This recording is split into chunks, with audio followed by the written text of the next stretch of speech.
Moi, maintenant, la question que je vais vous poser est celle de savoir quelle est la communauté sur laquelle vous vous appuyez pour développer et faire réussir vos projets. Puisque tout le monde a une communauté. Vous, la vôtre, c'est laquelle? La famille? La dernière fois qu'un membre de ta famille a acheté ton produit, c'était quand? Parce que quand tu dis famille, c'est trop vague. Et ce que les gens ne comprennent pas, c'est que quand on parle de communauté, ça veut dire que c'est un système organisé, qui est pensé, qui est structuré, qui est discipliné, qui transmet les valeurs de l'entreprise finale. Est-ce que ta famille a ça? Est-ce que ta famille est organisée de cette façon? Est-ce que dans ta famille, il y a des personnes qui transmettent les valeurs dont tu as besoin dans ton entreprise? Est-ce que ta famille est disciplinée par rapport aux compétences dont tu as besoin dans ton entreprise? La réponse, c'est non. Donc, ta famille ne peut pas être ta communauté qui va impacter ton projet. Sinon, négativement, en voulant acheter gratuitement, en voulant que tu les aides, en voulant que tu les soutiennes, en voulant que tu leur donnes les produits pour rien, en voulant que tu payes la pension de leur petit frère, dont ils ne t'aident en rien. Donc, une communauté qui doit impacter la réussite d'un projet entrepreneurial, 1, elle doit être pensée, 2, elle doit être disciplinée, 3, elle doit être organisée, 4, elle doit transmettre de manière obligatoire les valeurs dont on a besoin pour que le projet puisse réussir. Et à la fin, on doit sélectionner les meilleurs qui vont donc gérer ces différents projets. C'est pour ça, par exemple, qu'à l'église, il y a la catéchèse. Vous ne vous avez jamais posé la question pourquoi il y a la catéchèse? Pourquoi la catéchèse, on sanctionne en disant tel, c'est bon, baptême, 2, c'est bon, première communion, 3, c'est bon, confirmation. Ça veut dire que tu as validé des acquis, c'est comme des diplômes. Ça te donne droit à une certaine qualification nouvelle. Et même pour gérer les administrations religieuses, tu dois passer par le séminaire, où on te forme de façon disciplinée dans un internat qui est rigoureux. Et on sait que quand tu sors de là, tu as un certain type de valeurs qui te permettent de gérer leurs entreprises. C'est pour ça que vous allez voir, leurs écoles sont gérées par leurs prêtres, par leurs pasteurs. Ce n'est pas géré par quelqu'un qui s'est baladé dans la rue, il a fait l'université de Tchang, il était compétent. Non, non, tu es fou, tu sors d'où? Tu sors d'où? Est-ce que tu as les valeurs que nous on veut? Tu n'as pas ces valeurs parce que tu n'es pas passé par notre communauté. Tu n'as pas cette discipline parce que tu n'es pas passé par notre communauté. Donc on ne peut pas te recruter, non. Sauf si tu vas être un valet, un ouvrier. Et on va t'imposer. La preuve c'est quoi? Dans les écoles catholiques, le matin on fait quoi? Même si tu es musulman. Hein. Vous comprenez, non? Tu viens à l'école, tu es musulman. Le matin on fait « Je vous salue Marie ». Tu es obligé de faire. Si tu ne veux pas, tu pars dans ton autre école. Ce n'est pas un choix. Pourquoi on le fait? Pourquoi on fait « Je vous salue Marie » à l'école? Ça permet d'être plus fort ou plus intelligent. Ça permet de retenir mieux les cours. En fait, c'est la question que vous devez vous poser. Pourquoi est-ce que dans les écoles à obédience musulmane, on récite le Coran? C'est parce que le Coran, quand tu récites, tu deviens fort en mathématiques ou en physique. Non, c'est parce qu'il y a une discipline qu'on veut t'imposer, parce qu'on a besoin de cette discipline-là dans les projets dans lesquels on va te recruter après. C'est à ça que c'est ces communautés. Il n'y a aucun secteur d'activité entrepreneuriale qui n'est pas structuré en communauté. Ça n'existe pas. Si vous connaissez un domaine, vous dites, je vais vous dire la communauté qui dirige ça. Il n'y a aucun. Les étrangers sont en communauté. Tous les étrangers. Et les étrangers sont en communauté par catégorie. Parce que les Chinois sont dans leur communauté à part, les Turcs dans leur communauté à part. Moi, j'aime souvent prendre l'exemple d'un salon de coiffure de Turcs à Yaoundé où on ne coiffe pas les Noirs. Ils coiffent exclusivement les Turcs. Quand un Turc est là-bas, même s'il habite à 500 km, il vient se coiffer là-bas avant de rentrer. Tu es un Noir, tu ne peux pas entrer. Pas pour les Noirs. Moi, quand j'étais à Paris, il y a les quartiers des Juifs. C'est fermé, personne n'entre là-bas. Dans leur quartier, ils ont leurs maisons, ils ont leurs hôtels, ils ont leurs hôpitaux, ils ont tout. Quand ils sortent de là, c'est avec les voitures fumées. Ils ne sont pas en contact avec la population. On n'entre pas dans leur quartier, il y a la barrière, c'est fermé, il y a l'armée devant. Ils ne se mélangent pas avec les gens. Ce qui fait que vous pensez que quand il y a une opportunité là-bas, un marché à gagner, on va donner à qui? Si un marché à gagner là-bas, par exemple, si par exemple dans l'un de leurs restaurants, il y a une fuite de gaz, on veut un technicien pour réparer, il va venir d'où? On va sortir du portail et commencer à se balader pour dire que où sont les techniciens de la ville? Non, jamais.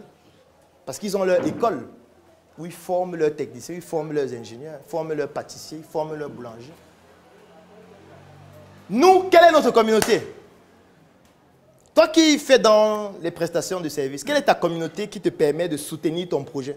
Elle s'appelle comment? Elle est structurée comment? Quelles sont ses valeurs? Elle est où? Où est son siège? J'ai pas encore de siège. Avec toutes les questions qu'elle a posées, ce n'est que le siège que tu as fait. Ta communauté, elle est composée de combien de personnes?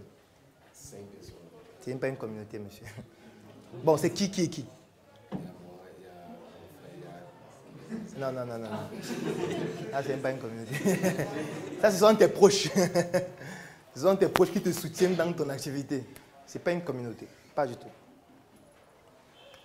Est-ce qu'on comprend maintenant l'importance d'avoir une communauté? Ce n'est pas un choix. Parce que si tu ne comprends pas l'importance d'une communauté, tu ne peux réussir dans aucun projet entrepreneurial. Aucun.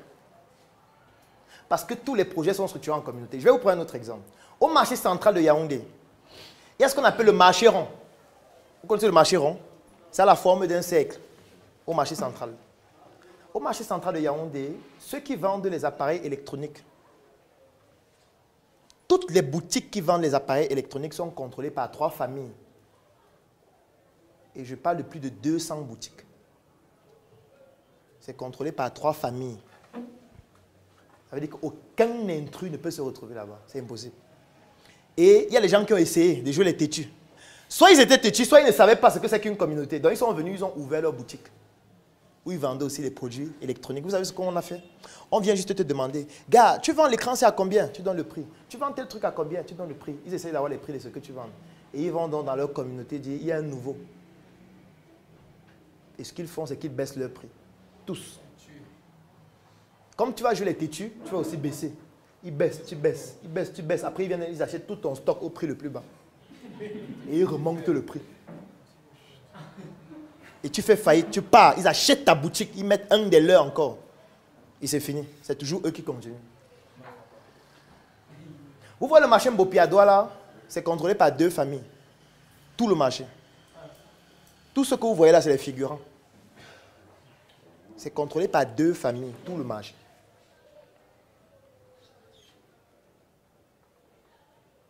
Mais vous, comme vous ne voyez pas la face invisible, vous allez venir dire que la boutique coûte combien ici? On vous donne le montant, vous payez, vous ouvrez votre boutique, vous entrez. Et c'est comment ça va finir? Témoignage. C'est sûr, il n'y a rien à faire. Tu ne peux pas. Parce que tu n'as pas une... Le seul moyen pour toi de t'en sortir, c'est si tu viens le faire en ayant une communauté. Et là, la communauté te soutient. La communauté te permet de résister. Les communautés respectent les communautés. Les communautés ne respectent pas les individus physiques. Les communautés respectent les autres communautés. Les communautés se connaissent. Les communautés se respectent en fonction du niveau d'influence de chacune. Mais quand une communauté se rend compte qu'un concurrent n'a pas de communauté, c'est terminé. Game over. C'est fini. Parce que je vais prendre un exemple qui est simple. Supposons que vous faites la farine de manioc. Ça veut dire que vous avez besoin du manioc. Et vous avez besoin des machines pour transformer le manioc en farine. Vous allez prendre le manioc où? Est-ce que vous savez qu'on peut décider de ne pas vous vendre le manioc? Les communautés qui contrôlent le manioc peuvent décider de ne pas vous vendre le manioc. Jusqu'à votre entreprise fait faillite. Sauf si vous allez aller cultiver votre manioc vous-même. Je vais vous demander de faire une expérience. Quand vous partez au marché, vous allez voir les Bayam Salam. Elles vendent la tomate, elles vendent le plantain, elles vendent l'oignon, elles vendent le l'ail et tous les produits que vous connaissez. Quand vous partez au marché, vous voyez beaucoup de Bayam Salam vendre ça. Et vous vous dites qu'il y a le produit sur le marché, n'est-ce pas? Vous dites que non, il y a quand même beaucoup de Bayam Salam qui vendent ça. Tu vois, même dans tel marché là, il y a beaucoup de Bayam Salam qui vendent la tomate. Et comme tu les vois vendre la tomate comme ça, tu te dis, je vais ouvrir mon usine où je vais transformer la tomate. Comme ça, je vais seulement aller chez elle, non? J'achète la tomate. Et puis, je viens dans mon usine, je transforme. Tu sais ce qui va se passer? Ce qui va se passer, c'est que tu vas faire ton usine. Tu vas mettre les machines. Tu vas venir les voir. Un jour au marché, tu vas leur dire, je veux la tomate. Vendez-moi toutes vos tomates. Elles vont te vendre la tomate. Tu vas aller, tu vas transformer, faire et tout. À partir d'un moment, tu n'auras plus la tomate. Parce que la tomate là ne dépend pas d'elle. La tomate là est contrôlée par les gens. Et si tu vas avoir une certaine quantité de tomates pour faire tourner ton usine, tu vas faire face à ces gens directement. Parce que tu vas bousculer leur circuit de distribution. Parce qu'ils vont se rendre compte qu'il y a un nouveau circuit qui est en train de se créer, qui n'était pas là avant. Et qui est en train de prendre leurs tomates pour d'autres fins qui ne leur sont pas bénéfiques. Et qu'est-ce qu'ils vont faire? Ils vont juste stopper l'approvisionnement. C'est tout. Et l'usine va faire faillite. Tout simplement. Parce que là-bas, Amsterdam, combien de Baye Amsterdam ont une plantation de tomates? Et non pas. Vous savez qu'elles sont approvisionnées par des gens. Ceux qui les approvisionnent ont les moyens de cultiver la tomate, avec la logistique nécessaire pour les livrer. Et quand on monte à des échelles plus importantes, le nombre de personnes qui peuvent faire ça réduit. Et ça donne parfois 1 ou 2 personnes qui contrôlent tout.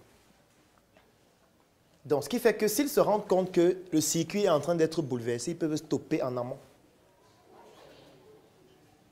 Je prends l'exemple avec le cacao. Quand vous voyez le cacao marcher, en fait, il n'y a pas de cacao. Et quand vous allez vouloir acheter des quantités importantes, vous allez vous rendre compte que les producteurs ont vendu toute leur production parfois 10 ans à l'avance.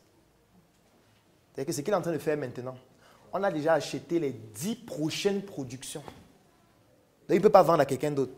Ça, c'est les gros producteurs. Oui. Maintenant, pour qu'on ait les petits producteurs, pour qu'on ait le produit sur le marché, les gros producteurs ont une influence.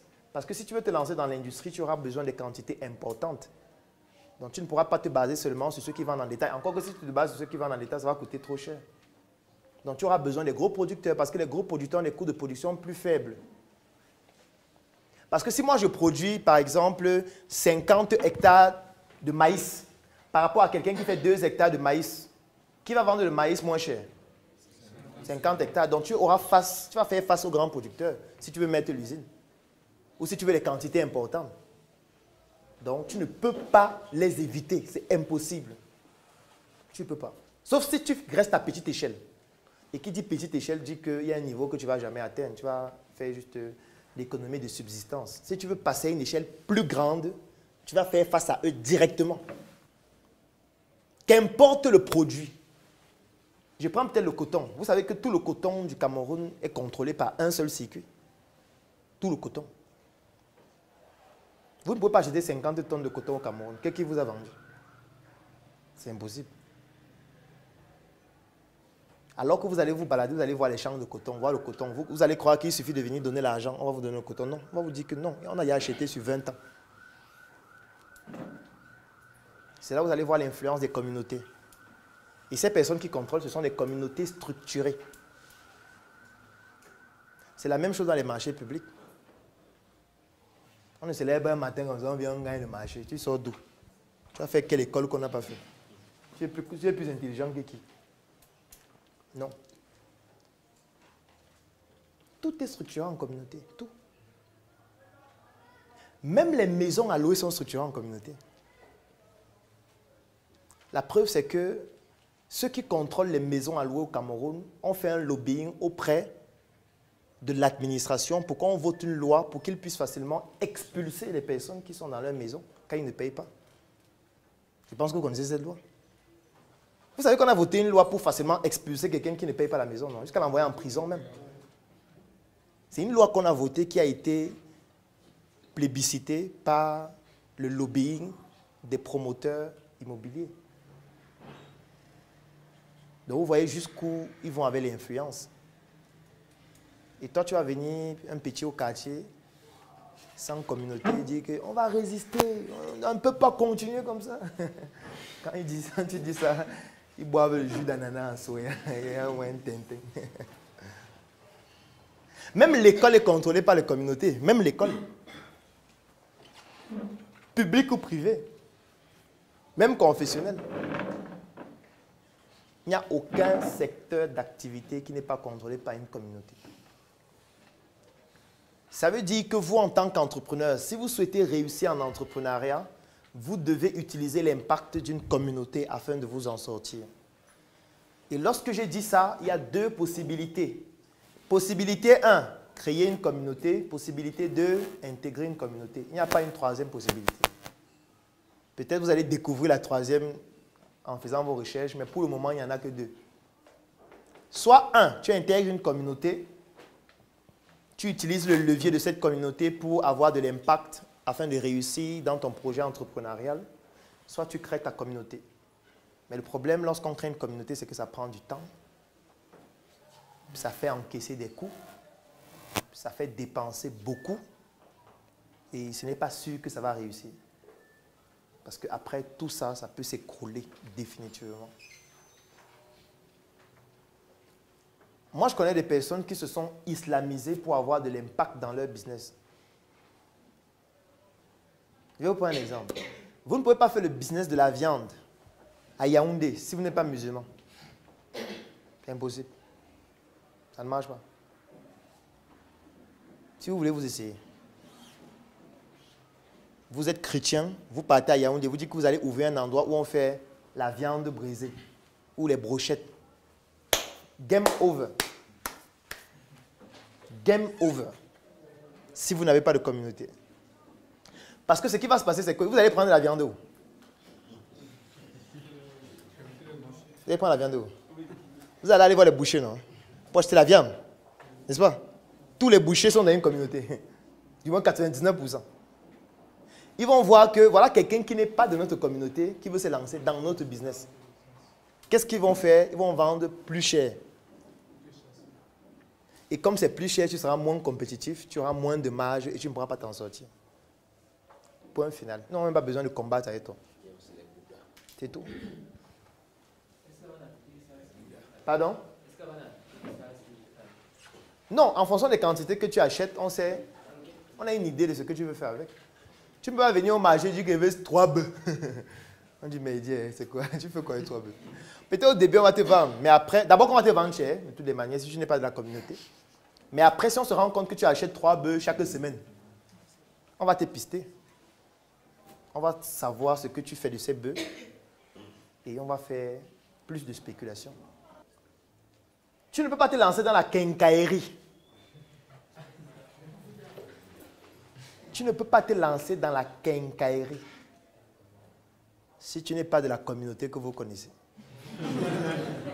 C'est pas possible. Tu ne peux pas. Parce que tu vas t'approvisionner chez qui?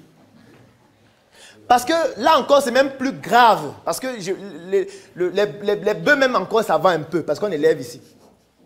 Mais là-bas, c'est plus grave parce que presque tous les produits sont importés. Ça veut dire qu'il y a des grands importateurs qui importent à des coûts extrêmement faibles, qui distribuent dans leur même communauté aux grossistes, qui distribuent dans leur même communauté aux détaillants, à des prix qui sont structurés dans la communauté, dans les tontines. Toi, tu ne fais partie de rien de tout ça. Tu viens juste parce que tu as le capital, tu ouvres la quincaillerie. Quand tu vas aller acheter la marchandise, on va se rendre compte que tu n'es pas de la communauté. Ce sera seulement en langue que ça va se passer. Ce qui coûte 200, on va te vendre ça à 350. Multiplié par 100 000 produits, ou 10 000 produits, ou 1000 produits, tu deviens non compétitif. Et le domaine de la quincaillerie est tellement sensible. Pourquoi? Parce que ceux qui font la quincaillerie touchent à la construction. Et quand on parle de construction, ça veut dire qu'on n'achète pas un produit. Moi, si je veux construire ma maison, je viens peut-être acheter 6 000 sacs. S'il y a une différence de 25 francs, c'est même déjà trop. S'il y a une différence de 10 francs par sac, je vais préférer acheter chez celui qui a moins de 10 francs. Parce que j'achète 6 000 sacs. Si on fait 6 000 fois 10 francs, ça fait beaucoup. Donc, dans ce game, c'est extrêmement compétitif. Donc, il suffit que tu aies une différence de prix de 25 francs pour faire faillite. Et si tu n'es pas de la communauté, comment tu fais pour être compétitif? Et si tu veux être compétitif en disant que tu vas importer, ça veut dire que quoi? Tu t'inscris dans le registre des importateurs. Donc, tu fais face à eux directement. Parce que ça veut dire que tu n'as même plus voulu passer par 4 chemins. Tu es venu qu'en live. Il va vous montrer, vous êtes fous. Ils disent que, ok, comme tu es dans fort, qu'est-ce qu'on fait dès que ton conteneur arrive, on bloque ça au port? 2 ans. Ou 6 mois. Tu vas faire les procédures, faire tout ce que tu veux. Ou alors on laisse même que ça sorte du port. Parce que parfois on est même gentil. On laisse ça sortir du port. Tu achemines ça dans ta boutique. Tu mets bien, tu achalandes, tu as la marchandise, c'est plein. Et ils baissent seulement les prix sur le marché. C'est tout. Ils baissent les prix de 25 sur les principaux produits que tu as. Et tu fais faillite. Terminé. C'est la même chose dans le poisson. La même chose dans tout. Bon, comment vous allez faire donc sans communauté? Comment? Moi, c'est la question maintenant que moi, je vous pose. Comment vous allez faire pour que votre projet se développe sur le long terme? Sauf si ce n'est pas votre ambition. C'est que sauf si votre projet, c'est juste fait pour vous nourrir et votre famille. Dans ce cas, ça va. Vous n'avez pas besoin de communauté. Vendez juste, vous gagnez vos 2 000 par jour, 5 000 par jour, 10 000 par jour, 20 000 par jour, 30 000, du moins un taux qui n'est pas trop important. Et vous restez donc à l'échelle faible et là, ils ne vont pas vous déranger. Mais si vous avez une ambition de passer à un niveau plus élevé, à moyen ou à long terme, vous allez faire face à eux. Donc, vous avez deux choix. Soit vous en créez une, soit vous intégrez une. Il n'y a pas un troisième choix. Et c'est parce que nous, on a fait face à ça que nous avons créé la start-up. Et c'est parce qu'il faut se mettre ensemble pour réaliser quelque chose de grand et que tout le monde n'a pas forcément l'aptitude pour le faire que nous avons décidé de créer un groupe qui s'appelle le CNBG, le Claudel Nombissier Business Group. C'est un groupe qui comporte près de 1000 Africains répandus partout à travers le monde aujourd'hui, dans lequel nous partageons notre savoir-faire. Nous faisons un retour d'expérience sur nos activités au quotidien. Nous permettons aux autres Africains de ne pas commettre les mêmes erreurs que nous. Nous partageons nos opportunités. Nous permettons aux autres membres de gagner des marchés ou alors nous offrons la possibilité de pouvoir mettre à la disposition des autres membres nos compétences pour leur permettre de pouvoir résoudre des difficultés dans leurs projets. Nous publions des chroniques au quotidien qui permettent à chacun des membres de pouvoir se mettre à jour, de se documenter, de s'actualiser et de pouvoir comprendre quelles sont les nouvelles opportunités à saisir. Mais surtout, nous mettons sur pied des projets que nous développons ensemble. Parmi ces projets, nous avons la tontine structurelle africaine que nous avons démarrée. Nous avons le projet Njuka, qui est une industrie agroalimentaire. Nous avons le projet Smart City, où nous sommes en train de construire des logements qui vont être mis en vente pour permettre à des personnes d'avoir des logements de qualité. Et il y a d'autres projets qui viendront au fur et à mesure de ce type-là. Vous aussi, si vous ne savez pas comment faire, vous pouvez nous rejoindre pour vous inspirer de ce que nous faisons. Mais surtout, vous pouvez le faire vous-même, entre vous enseignants, entre vous médecins, entre vous ingénieurs. C'est tout à fait possible.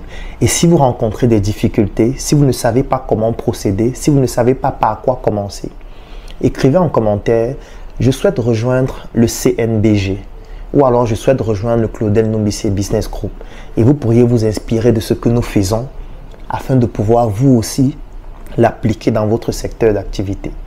Et étant donné que nous sommes sérieux et nous avons besoin des personnes sérieuses pour réaliser des choses sérieuses, nous avons décidé de faire en sorte que ce ne soit pas un groupe qui soit ouvert à tout le monde. Parce que quand quelque chose est ouvert à tout le monde, ça devient quelque chose de quelconque et du coup, ce n'est plus intéressant. Donc l'accès à ce groupe coûte 120 000 francs pour 12 mois pour toutes les personnes qui résident au Cameroun. Et si vous êtes à l'extérieur du Cameroun, ça vous revient à 200 € tous les 12 mois. Si c'est une opportunité qui vous intéresse, si vous souhaitez enfin prendre le pouvoir sur votre propre vie, afin de ne plus laisser votre vie sombrer dans les mains des autres ou alors dans la providence, rejoignez le Claudel Nombissier Business Group en écrivant tout simplement en commentaire « Je souhaite rejoindre le Claudel Nombissier Business Group » afin qu'ensemble, nous puissions bâtir des projets d'une envergure beaucoup plus importante. Donc, écrivez en commentaire « Je souhaite rejoindre le CNBG » ou alors contactez-nous inbox et nous allons entrer en contact avec vous pour vous permettre de pouvoir enfin prendre le pouvoir sur votre propre vie et développer des solutions qui vont vous être utiles à vous en premier. Mais sachez que pour le faire, il faut qu'on soit ensemble. Écrivez-nous en inbox, écrivez en commentaire pour nous rejoindre. Et surtout, portez-vous bien. Le Business Group, c'est un groupe que nous avons créé qui est sur Telegram et qui bientôt sera disponible en application Android et iOS, dans lequel je produis des chroniques chaque matin sur des thématiques business. Chaque week-end, tous les membres font du networking en partageant leurs opportunités, leurs affaires et leurs business. Et nous avons une tontine que nous faisons ensemble qui s'appelle la tontine structurelle africaine, qui permet à ce qu'on cotise de l'argent et puis on implémente des projets de grande envergure. Des projets dans le domaine de l'immobilier, de l'industrie, et ainsi de suite. Donc voilà globalement ce que c'est. Ça coûte 10 000 francs par mois pour ceux qui veulent y adhérer. Et lorsque vous payez 12 mois, c'est-à-dire 120 000 francs, vous avez la possibilité d'être éligible pour faire la tontine avec les autres membres du groupe. Aujourd'hui, nous sommes à 800, peut-être 850 membres, et je pense ce matin. Donc voilà, globalement, c'est ça. Okay. J'ai vendu mon lit, mon frère. J'ai arrêté de dormir, ma soeur. Et depuis ce jour, je me pose des questions. Je remets tout en question. Je suis né en Afrique de père et mère nucléaire. Eux aussi, ils sont nés de leur père et mère nucléaire. Dans mes veines coule le